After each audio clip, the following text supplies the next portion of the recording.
పుష్యమాస నెలవంక దర్శనంతో మొదలయ్యే నాగోబా జాతర తెలంగాణ రాష్ట్రంలో అతిపెద్ద రెండో మహాకుంభమేళగా పేరుగాంచింది. జాతర ఈ నెల 21న ప్రారంభం కానుంది. జాతరలోని మొదటి ఘట్టంగా మేస్రం వంశస్థులు వందల కిలోమీటర్ల కాలినడకన బయలుదేరి జన్నారంలోని హస్తినమడుగులో గంగా జలాలను సేకరిస్తారు. తిరుగు ప్రయాణంలో ఇంద్రవెల్లిలోని ఇంద్రాదేవి వద్దకొచ్చి పూజలను నిర్వహిస్తారు. జాతర విశేషాలను మెస్రం కోషు ప్రధాన్ వద్ద నుంచి మరింత సమాచారం మా ప్రతినిధి శ్రీనివాస్ అందిస్తారు. మాసంలో ప్రారంభమయ్యే ఆదివాసుల మహాజాతర నాగోబా జాతరకు ఆదివాసులు శ్రీకారం చుట్టారు. ఏదైతే 17 రోజులు పాదయాత్ర చేసి జన్నారంలోని అస్థిన మడుగు వద్ద గంగా జలాలను సేకరించిన అనంతరం ప్రస్తుతానికి ఇప్పుడు మెస్రం వంశీయులు ఇంద్రవెల్లిలోని ఇంద్రాదేవి ఆలయం వద్ద ఉన్నారు. వారిని అడిగి మరింత సమాచారాన్ని తెలుసుకుందాం. సార్ చెప్పండి, ఏదైతే ఈ 17 రోజుల మహాపాదయాత్రలో మీరు ఎటువంటి నిష్టలు పాటిస్తూ మహాపాదయాత్ర చేశారు, ఇక్కడికి వచ్చి ఇప్పుడు ఎటువంటి పూజలు చేయనున్నారు? మేము పాదయాత్ర అంటే మేము మా చంద్ర దర్శనం చేసి అదే దీక్ష లాగా ఉండి మేము ఇప్పుడు కూడా మేము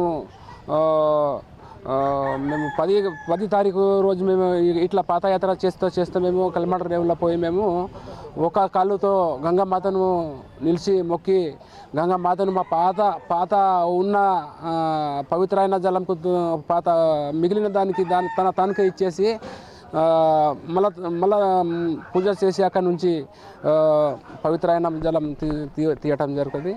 అక్కడ నుండి తీసి అట్లనే మళ్ళా ఒడ్డు ఎక్కి గంగామాతను మొక్కి మళ్ళా అట్లనే పాదయాత్ర అట్లనే బస చేస్తా ఇక్కడ దొండలో చేరుకున్నాం. ఇంద్రవెల్లి మండలంలో అయితే నిన్న ఇంద్రవెల్లి మండలంలో ఆ దొండలో చేరుకున్నాం. నిన్న సాయంత్రము దొండ నుంచి అదే కలశం పట్టుకొని అన్నదమ్ములు ఇక్కడ ఇంద్రవెల్లి ఇంద్రమ్మ దగ్గర వచ్చి ఆ కలశము మా మొర్రి చెట్టు దగ్గర కట్టేసి ఈరోజు ఇంద్రవెల్లి ఇంద్రమ్మ దగ్గర పూజ చేయటం జరుగుతుంది.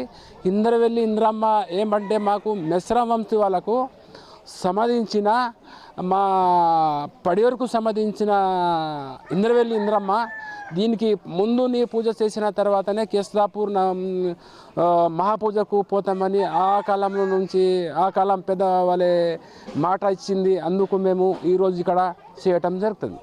మళ్ళా మహాపూజ అర్ధరాత్రి చేయటం జరుగుతుంది. ఏదైతే గంగా జలాలను సేకరించిన అనంతరం ప్రస్తుతానికి మిశ్రమ వంశీయులు ఇంద్రవెల్లిలోని ఇంద్రాదేవి ఆలయం వద్ద ఉన్నారు. ఇక్కడ మనం చూడొచ్చు, ఏదైతే వాళ్ళు సేకరించినటువంటి జలాన్ని ఇక్కడ ఇంద్రాదేవి ఆలయం ముందు ఉన్నటువంటి మర్రి చెట్టు పైన ఉంచడం జరిగింది. ఏదైతే ఇక్కడ నుంచి ఇంద్రాదేవికి పూజలు నిర్వహించిన అనంతరం ఈరోజు సాయంత్రం వరకు ఏదైతే కేస్లాపూర్లో ఉన్నటువంటి నాగోబా ఆలయానికి వెళ్ళి తర్వాత 19వ తారీఖు తేదీన ఏదైతే మిశ్రమ వంశీయులకు సంబంధించినటువంటి పెద్దలకు పిండ ప్రదానాలు ముగించిన అనంతరం 21వ తారీఖున మహాపూజ ఏదైతే నాగోబా ఆలయ మహాపూజ ప్రస్థానం మొదలు కానుందనేసి మనకి ఇటు మిశ్రమ వంశీయులు అంటున్నారు. ఏదైతే ఈ మహాపూజకు సంబంధించిన అక్కడికి వచ్చే భక్తులకు కూడా ఎటువంటి అసౌకర్యాలు కలగకుండా అన్ని రకాలుగా ఏర్పాట్లు చేసినట్టుగా ఇటు మిశ్రమ వంశీయులు చెప్తున్నారు. అయితే ఈ పూజలో ప్రధానంగా తమ ఆరాధ్య దైవమైనటువంటి కొలిస్తే తమకు ఎటువంటి ఇక్కట్లు లేకుండా ఇంటిలిపాది ఆరోగ్యాలతోటి ఐశ్వర్యాలతోటి ఉంటామనేసి ఇటు మిశ్రమ వంశీయులు అంటున్నారు. వీడియో జర్నలిస్ట్ సతీష్తో శ్రీనివాస్, ప్రైమ్ 9 న్యూస్, ఇంద్రాదేవి ఆలయం.